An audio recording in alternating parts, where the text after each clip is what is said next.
Interesting little vintage Jaguar here. Very cute. And it's used to advertise finchleyroadstudios.com. So very nice, looked after, nice green. I think they call it the racing green. Carltone.co. Oh, a bit scratched there with the wheels and the side, but nevertheless very nice, beautiful. Love the old style.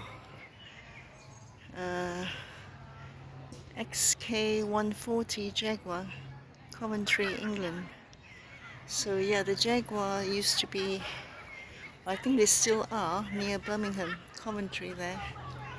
Oh, it's got a ticket, so you have to buy a ticket for parking at Regent's Park. This is the parking meter. So Monday to Saturday you have to pay until 6:30, and then after that it's free. And the same with Sunday and bank holidays. That's the private university there, Regent's Park Private University.